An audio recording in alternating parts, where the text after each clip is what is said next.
Scott, I'm gonna ask him. Yeah, he doesn't have the mic here.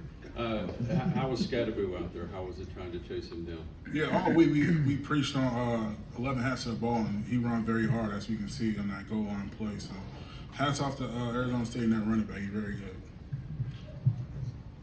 You're getting a lot of really good play from the linebackers.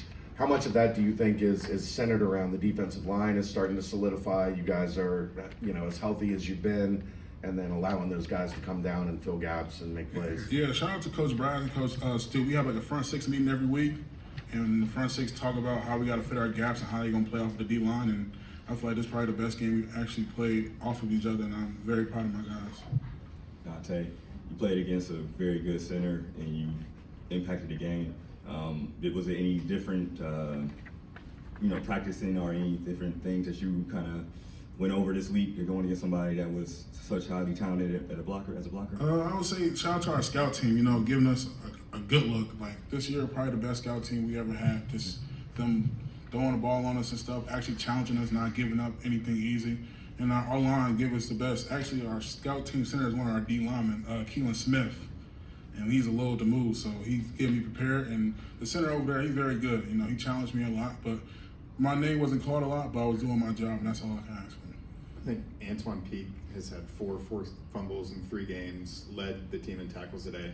As a leader on this team, as someone who's played with him for so long, what's it mean to see him getting the spotlight and actually performing as well as he has? Yeah, his dad's a legend at the school, and he got them genetics of punching that ball up. But he's the quietest guy on the team, and I'm very proud of him and how he just come up to work every day, and just a guy that just put his head down and work. And I'm pretty sure the whole team's probably proud of that guy right now. As a defense, when you get a forced fumble like that, how much momentum does that create in a game like this? Just not that, give us confidence we can actually stop them, bend don't break. They was driving down the field, finally got that forced fumble, that just changed our mindset. We can actually do this. And it gave the offense back confidence because we wasn't doing so good at first, giving them a touchdown that easy, and then end up doing that forced fumble to change everything. How much do those fourth down stops provide momentum for not just the defense but the offense, knowing it's a chance to go out there? Oh yeah, I was wondering, are they actually gonna run it? Then they actually ran it they went fourth down 3 times, at least twice. Yeah. Yeah, and it's just those are huge. Those basically a turnover, a pick or a fumble. So we take that and we just run with it. As a team, your defense got way better. So what are you guys doing consistently? Is it the players? Is it your mindset? What's the difference maker? Because the defense most definitely improved. Yeah, the first thing is just a connection. This team from last year is not as connected as it was this time around, and we having fun in a hotel. It's a big difference, and I can tell you right here, it's a big difference. Just getting them Goldie, wherever we found him at, Goldie, and Canteen and them boys. All our transfers, every transfer we got is important on this team, and they're stepping up to be a leader. Canteen, first-year captain, and he just got here 6 months ago. So you can see a testament of how his leadership go around, not including the DBs and D-line. He get on me if I'm not talking in practice or anything like that. Aaron, Ryan, and Stu.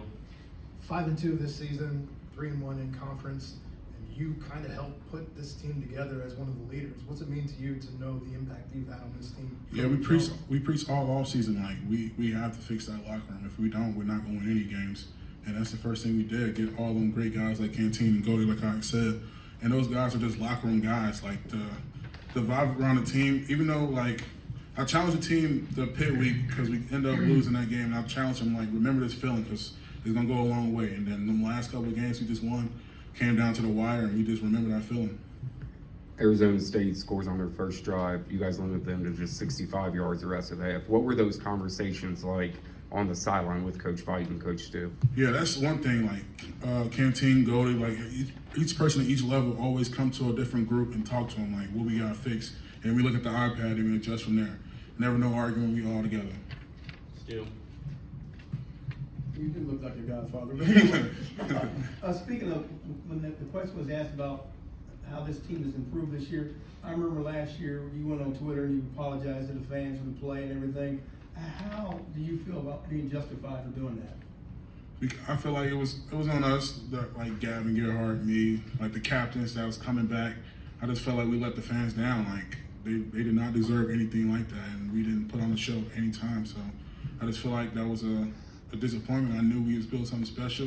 You know, Jack Griffin, Zach Grant, and Cass, and Carter, the rest of the recruiting staff told me to go. I decided to come back and just wanted to win. Feels like defensive coordinator Tyson Vite has pushed the right buttons at the right time, especially over the past month of conference play. How do you feel just overall about his progression as a play caller on defense compared to other? Yeah, it's just not that. Just the trust he got. Like one time I asked him for a play call to run because I knew what was going to happen the next drive, and he trusted me, and we got to stop. So just that confidence he got in us.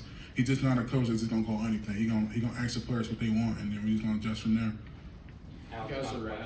You guys are at Colorado next week, and obviously Coach Prime, Shedeur Sanders, Travis Hunter. Does that, as a defensive player and the leader of the defense, get you a little extra juice, competitive fire to play in that kind of environment against that kind of team? I just know my guys are competitive. Like, we know they're great players, but we have to also game plan. Like, we got to put our shoulder pads on too, just like them. So we're excited for this challenge, and it's prime time. There's nothing better than that and being on ESPN. So we just going to keep proving ourselves, underdogs, and we're just going to keep going. Does the mile high altitude impact any of your preparation going in?